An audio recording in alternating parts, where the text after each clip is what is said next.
que sucede, que entre la fe y la felonía, la herencia y la herejía, la jaula y la jauría, entre morir o matar, prefiero amar, prefiero amar, prefiero amar, prefiero amar, prefiero amar, prefiero amar, prefiero amar.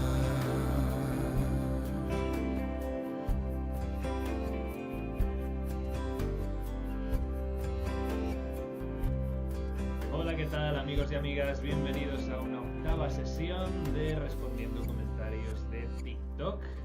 Os doy las gracias por el apoyo que reciben siempre estos vídeos y también por los que me seguís también por TikTok y participáis de esta absoluta locura, que los comentarios no cesan y hay algunos, de hecho, la inmensa mayoría, que tela. De hecho, estamos ya, por también agradeceros el apoyo, porque tenemos ahora mismo más de 10.500, hemos llegado a 10.600 seguidores, así que os lo agradezco de corazón. Si no sabéis de qué va esto todavía, si habéis llegado de nuevas a esta sección, pues como siempre por aquí arriba os dejo el recopilatorio con las 7 sesiones anteriores de esta sección. Así que vamos con la octava. Sin Cristo nadie llegará a Dios. Tajante y demoledor. Yo soy el camino, la verdad y la vida. Es lo que uno de los autores del Evangelio según Juan pone en boca de Jesús.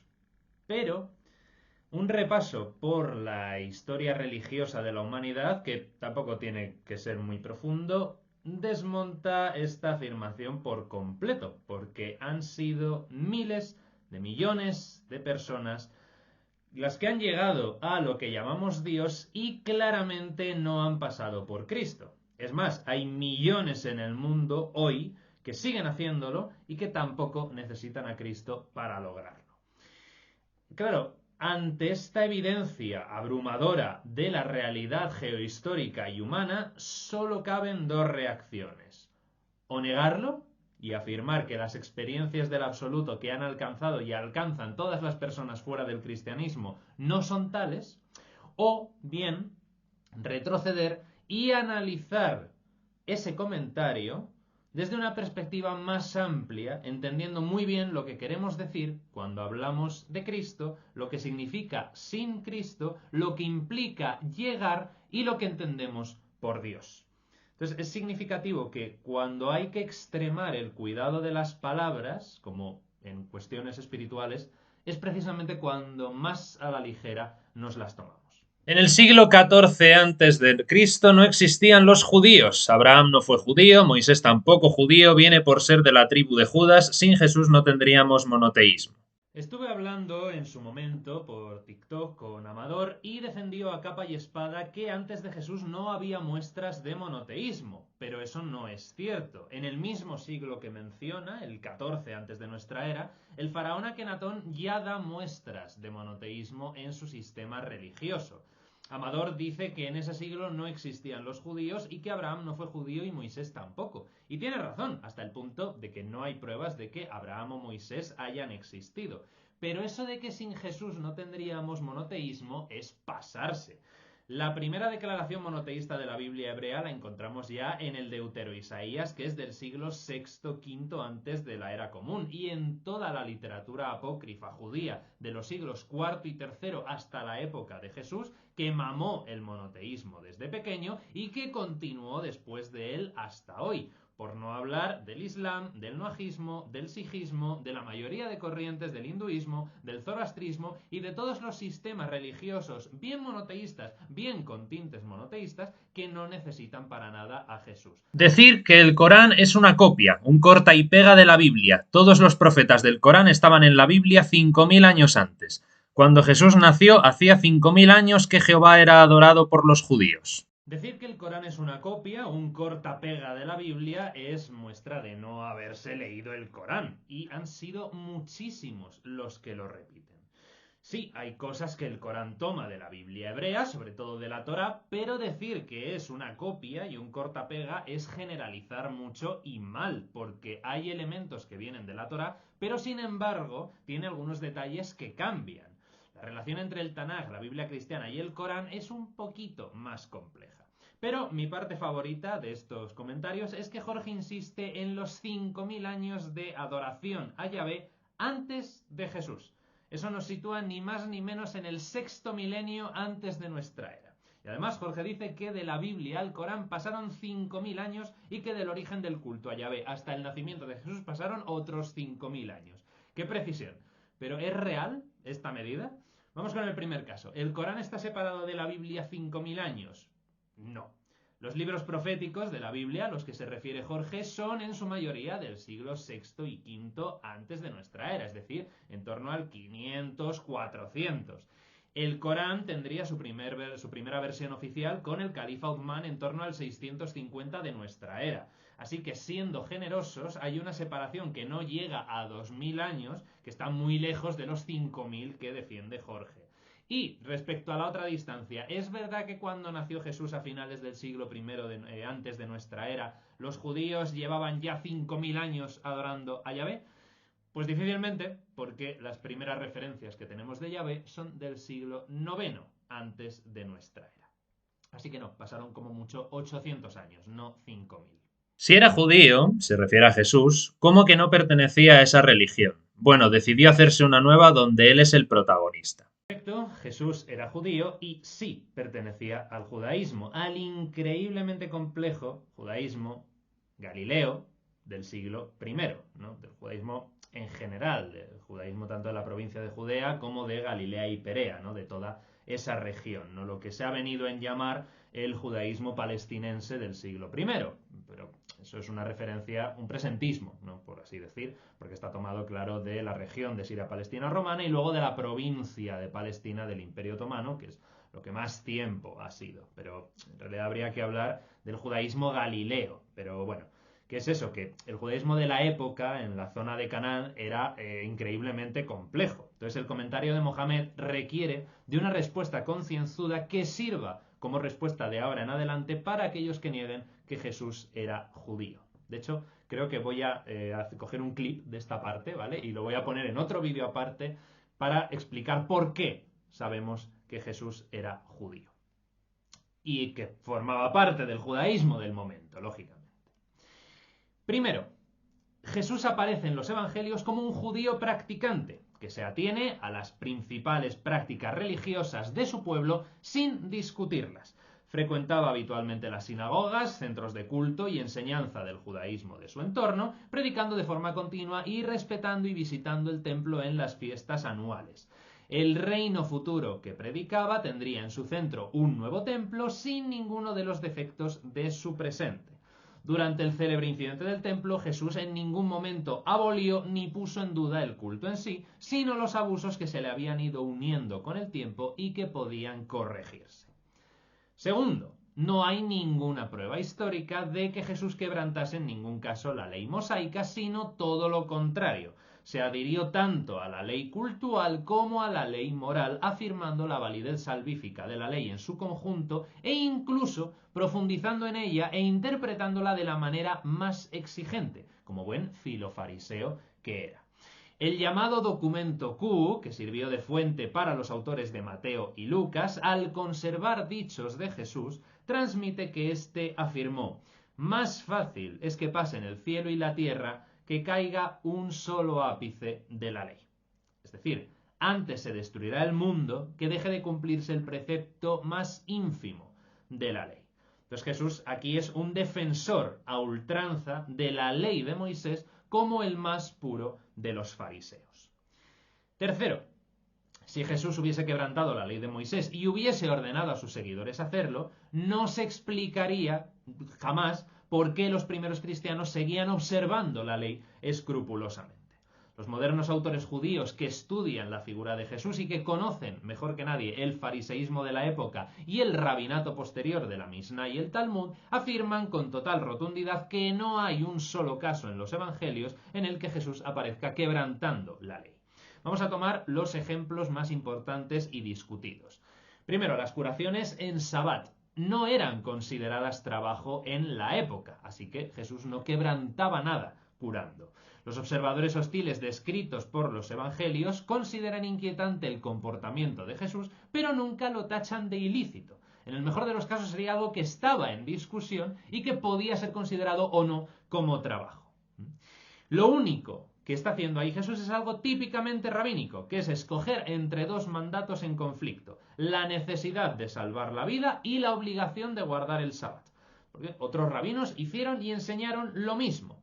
Entonces Jesús simplemente se decantaba por una en lugar de por la otra. Una cierta flexibilidad de Jesús frente a una interpretación estricta de algunos contemporáneos del descanso sabático tiene que enfocarse desde el punto de vista del piadoso rabino carismático, del sanador y el exorcista que era Jesús, para quien la curación de los enfermos como manifestación del reino de Dios que está por venir está por encima del cumplimiento puntilloso, según el parecer de otros, del descanso sabático. Cuarto, Jesús tampoco infringió las normas alimentarias. Es verdad que comía con los considerados pecadores, pero nunca aparece acusado de ingerir alimentos impuros o prohibidos. La afirmación de Marcos 7 de que Jesús declaró puras todas las cosas es un clarísimo comentario suyo, personal, que no se corresponde con la palabra de Jesús. La máxima, lo que sale de la boca es lo que hace verdaderamente impuro al hombre, era una doctrina farisea que Jesús, como filofariseo, defiende. Lo único que pretende Jesús es profundizar en el espíritu auténtico de la ley, pero no abolirla. Y este punto se clarifica con la cuestión del divorcio. Mientras la escuela de Gilel permitía al varón el libelo de repudio por cualquier causa, Jesús adopta, según Mateo, la postura más rigorista de la escuela de Samai. Al marido solo se le permite el divorcio si la mujer es adúltera, y la justifica con una interpretación más exigente de Génesis 1:27 como palabra de Dios. Quinto, las famosas y supuestas antítesis, que aparentemente cuestionan el valor de la ley a través de la fórmula "se ha dicho, pero yo os digo", como si fuese un manifiesto antinomista. Pero va justamente en el sentido contrario. De hecho, en el curso de la historia de la Biblia creo recordar que le dedico 2 clases a explicar estas mal llamadas antítesis. Precisamente lo que está buscando ahí Jesús es ahondar en el espíritu auténtico de la Torá, de la ley, profundizar en ella. El hombre debe no solo no matar, sino eliminar la raíz del posible asesinato. Eliminar el odio y la discordia. No solo adulterar, sino eliminar la raíz del adulterio. El mal deseo. No solamente no jurar, sino hablar tan transparentemente que el juramento sea completamente innecesario. Etcétera, etcétera, etcétera, etcétera. Entonces, ¿quién puede concluir de esta doctrina que Jesús está negando la validez de la ley, sino está haciendo justamente lo contrario, radicalizarla completamente? Sexto, los resúmenes de la ley que hace Jesús. La llamada regla de oro, compórtate con los demás como querrías que ellos hicieran contigo, o amor a Dios y al prójimo, como el resumen de la ley y de los profetas, son exactamente las mismas que los de la mejor tradición de los maestros más venerados de entre los rabinos. Y no solamente entre los rabinos, sino de las religiones del mundo. Tengo un par de vídeos dedicados a la regla de oro. Séptimo, el reino de Dios que Jesús predicaba es exactamente el mismo que habían proclamado los profetas. Nunca tuvo que explicar qué era exactamente el reino de Dios porque todos sus oyentes lo sabían por su continua lectura en la sinagoga de la Biblia hebrea. Y la proclamación del reino de Dios es la característica esencial de Jesús que lo define como un hombre en la línea total del pensamiento profético israelita tradicional. Y octavo y último, Jesús se muestra como un piadoso judío al utilizar los libros sagrados de la Biblia hebrea como instrumento y medio de su predicación, en la que encontramos prácticamente todas las formas didácticas con base en la escritura que practicaba el judaísmo de su tiempo, especialmente utilizada a la manera de los fariseos. Por lo tanto, sí, Jesús fue un judío como el que más, y no se inventó ninguna religión donde él fuese el protagonista, como dice Mohamed. Eso fue cosa de las primeras comunidades cristianas, tradicionalmente paulinas, sobre todo de sus discípulos, que empezaron a construir poco a poco el cristianismo en un periodo que duró siglos. Yo creo en Dios, no creo en la gente. Fíjate, hasta tú defiendes la Iglesia. La política siempre existió, ellos escribieron la Biblia para controlar. Todo es una chufla escrita por hombres y reescrita por hombres para poder de unos pocos. Ahí Jesús, si existió, no tiene nada que ver.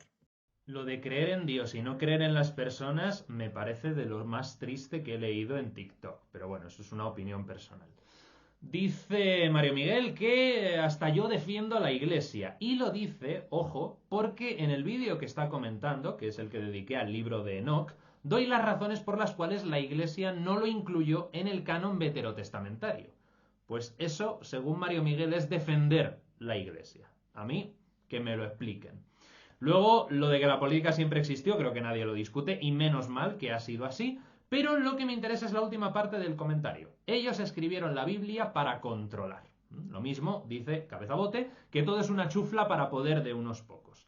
No sabéis lo cansado que estoy de leer esto en redes sociales. De verdad, hay innumerables pasajes de la Biblia, tanto en el Tanaj como en el Nuevo Testamento, donde al poder de turno se le pone a caer de un burro. A los reyes y reinas de Israel y a algunos de Judá, a los sacerdotes de Baal, a profetas, al poder romano ya en el siglo I. Así que no es cierto. Que la Biblia haya sido utilizada por el poder no quiere decir que fuese escrita como un instrumento para ejercerlo. El Corán lo escribió un judío politeísta. Reunió lo que le interesó, quitó cosas y lo conformó en base a lo que Saitán le decía. Rubén considera que quien escribió el Corán era un judío politeísta. Es un pensamiento bastante similar al de Sami Al-Deb, que es un abogado suizo nacido en Palestina y autor de muchos libros y artículos de ley árabe e islámica, que tiene la teoría de que el Corán fue escrito por un rabino. Evidentemente no es lo mismo, tampoco creo que el Corán lo escribiese un rabino, luego volveré a esto. Pero a Rubén le contesté que no había judíos politeístas desde el siglo III antes de nuestra era y que aunque los hubiese habido, difícilmente Muhammad podría haber sido uno de ellos si aceptamos la tesis de que él lo escribió o sus colaboradores más cercanos. Digo que difícilmente podrían haber sido judíos politeístas y al mismo tiempo el propio Muhammad, aunque no hubiese escrito el Corán, ¿vale? Pero aunque se hubiese basado solamente en la recitación, no habría podido ser judío politeísta y al mismo tiempo exigir a los quraisíes que abandonasen el politeísmo árabe para rendir culto al Dios único. Se contradice, no puede ser politeísta y armar la que armó Muhammad entre los suyos, hasta el punto de que intentaron matarle, defendiendo el culto al Dios único. Es incompatible. Bueno, pues esto es lo que Rubén me contestó. ¿Quién dice dejó de haber los judíos? ¿Y quién dice dejó de haber los? ¿Quién dice dejó de haberlos? Judíos politistas son los que escriben la. ¿Y quién dice que dejó de haber? Los judíos politeístas son los que escriben las cosas. Son las élites de ahora y de antes. Creo que es así. Siento, pero es que ese haberlos me ha descolocado porque no sé si es quien dice que dejó de haberlos, judíos politeístas son tal, o quien dice que dejó de haber, entiéndase, judíos politeístas, y después los judíos politeístas son los que... Confusión, bueno, perdón. El caso es que parece que Rubén ha leído recientemente los protocolos de los sabios de Sion o algo semejante y está en modo conspiración judeomasónica. Estos comentarios me dan mucha pena porque es muy difícil combatir esta desinformación. Es la investigación histórica, académica, aconfesional, la que demuestra que dejó de haber judíos politeístas en el siglo III antes de la era común. Su último bastión, por así decir, fue la isla egipcia de Elefantina, donde sabemos que hasta el siglo IV antes de nuestra era los judíos adoraban a Yahvé como parte de una tríada divina. Eran, por tanto, politeístas. Es decir, triteístas, mejor dicho. En lo que respecta a la posibilidad de que el Corán fuese escrito por un judío. Vamos a ver, el teólogo protestante Gunther Lülling, fallecido en 2014 y un pionero en el estudio de los orígenes islámicos, afirma que un tercio del Corán tiene orígenes preislámicos cristianos. Asimismo, Herr Rüdiger Pyn, nacido en 1940, académico de estudios orientales especializado en paleografía coránica y caligrafía y ortografía arábiga, piensa que algunos de los materiales del Corán son anteriores a la vida del propio Muhammad. Otro especialista, Leirvik, lo siento mucho, no sé leer estos nombres, perdonadme, Este señor de la Universidad de Oslo, que es especialista en teología y en diálogo interreligioso, declara que el Corán y el Hadith han sido claramente influidos por el cristianismo no canónico, o sea, herético, entre comillas, que prevaleció en la península árabe y más allá en Abisinia con anterioridad al Islam.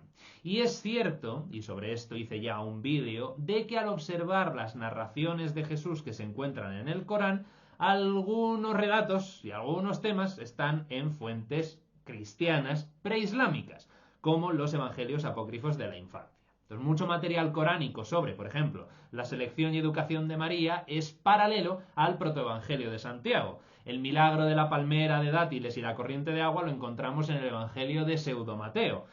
Allí, en ese mismo texto, la huida a Egipto está narrada de manera parecida a como se encuentra en el saber popular islámico, con traducciones siríacas del protoevangelio de Santiago y del evangelio de la infancia de Tomás. La narración del niño Jesús hablando en la cuna puede encontrarse en el evangelio árabe de la infancia, y el milagro de dar vida a pajarillos de arcilla está también en el evangelio de la infancia de Tomás.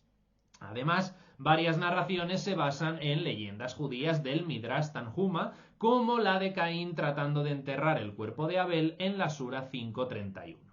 Por todo ello, Norman Geisler, filósofo y teólogo fallecido en 2019, argumentaba que la dependencia del Corán de fuentes preexistentes es una evidencia de un origen puramente humano, mientras que un estudio de varios informes realizado por Claude Guillot, el dominico e islamólogo francés, concluyó en la posibilidad de que secciones enteras del Corán mecano contengan elementos de fuentes bíblicas, posbíblicas o de otro tipo.